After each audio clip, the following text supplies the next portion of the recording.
Welcome to SK Surya channel. SK Surya சேனலில் இன்றைக்கி நம்ம என்ன பார்க்க போகிறோம்னா, ஒரு நாட்டு மீன் குழம்பு. நாட்டு மீன் குழம்புனா இது நாட்டு மீன் குழம்புங்க. சூப்பராக இருக்கும். இது கெண்டை மீன், வெள்ளை கெண்டை, நல்லாயிருக்கும். இது இந்த மண்டை இவ்வளோ பெருசாக தான் இருக்கும். இப்படி தான் இருக்கும். இது போட்டு குழம்பு வச்சா சூப்பராக இருக்கும். நீங்கள் எப்போவுமே சொல்லுவீங்க உங்கள் பொடியை மட்டும் போட்டு வைக்கிறீங்கன்னு. இன்றைக்கி நான் கடைப்பிடி போட்டும் வச்சு உங்களுக்கு காமிக்கிறேன். அது எப்படி வரும்ன்றது, அது எப்படி செய்யலான்றதை நம்ம பார்த்துக்கலாம். அதுக்கு தேவையான பொருட்கள் என்னென்னு பார்த்துக்கலாம். நான் கடைப்பிடி மீன் குழம்பு பொடி எடுத்து வச்சுருக்கேன். அதோடு காஷ்மீர் சில்லி பவுடரும் கொஞ்சோண்டு எடுத்து வச்சுருக்கேன். அப்புறம் தேங்காய் வச்சு மாங்காய் ரெண்டு பத்தை வச்சுருக்கேன். அப்புறம் தக்காளி, நாட்டு தக்காளி தான் எடுத்திருக்கேன் புளிப்புக்காண்டி. அப்புறம் 2 பச்சை மிளகா, சின்ன வெங்காயம் ஒரு 20. அப்புறம் தேவையான அளவு உப்பு, கொத்தமல்லி கொஞ்சம் கூட எடுத்துக்கோங்க.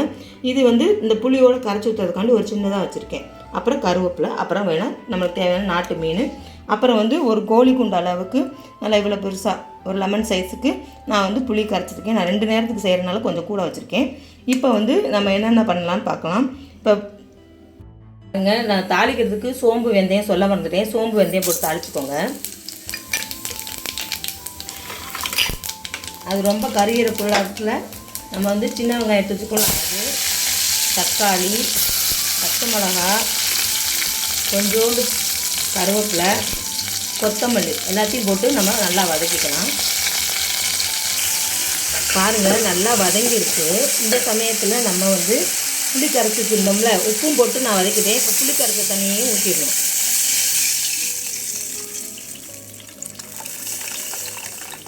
அவ்வளோதான். ஊற்றிட்டு அப்புறம் நம்ம வச்சுருந்தோம்ல மசாலா பொடி, கடைப்பொடியும் கொஞ்சோண்டு காஷ்மீரி சில்லி பவுடரும், அதுவும் இதில் போட்டுக்கலாம். நான் உப்பு போட்டு ஏற்கனவே வதக்கிட்டேன். இந்த சமயத்தில் நம்ம ஒரே ஒரு தக்காளி எடுத்து வச்சுருந்தோம் பாருங்களேன். இதையும் நல்லா பிழிஞ்சு விட்டுக்கணும். நல்லா பிசைஞ்சு விட்டுட்டு அப்படி சூப்பராக இருக்கும். இந்த மாதிரி பண்ணி பாருங்கள் ஒரு வாட்டி. பண்ணிவிட்டு நல்லா கிண்டி விட்டுங்க. கிண்டி விட்டு நல்லா கொதிக்கட்டும். கொதித்து நல்லா மீன் குழம்பு நல்லா வற்றி வரட்டும், காமிக்கிறேன். நல்லா கொதிச்சிருச்சு. நல்லா குழம்பு நல்லா கொதிச்சிருச்சு. பாருங்கள், நல்லா கொதிச்சிருச்சு. எண்ணெயெல்லாம் ஃப்ரீயாக இருந்துச்சு. இந்த சமயத்தில் நம்ம மாங்காவும் நம்ம வச்சுருந்த மீன் மண்டை, அப்புறம் 2 பீஸு, அப்புறம் இதை போட்டுக்க வேண்டியதுதான். போட்டுட்டு ஒரு 2-3 கொதி மட்டும் போதுங்க. மீன் போட்டுட்டு ரொம்ப நேரம் வேக வைக்கக்கூடாது. சும்மா ஒரு 2 மீன் தான். இது வெள்ளை கட்லாகண்டைன்னு சொல்லுவாங்க. உங்கள் ஊரில் என்ன மீன் சொல்லுவாங்கன்னு சொல்லுங்கள். சூப்பராக இருக்கும். இதுவும் என்றைக்காவது ஒரு நாள் தான் நாங்கள் நாட்டு மீன் எடுப்போம். ஓயாமல் நாட்டு மீன் அவ்வளோவா பிடிக்காது இவங்களுக்கு. எனக்கு ரொம்ப பிடிக்கும்.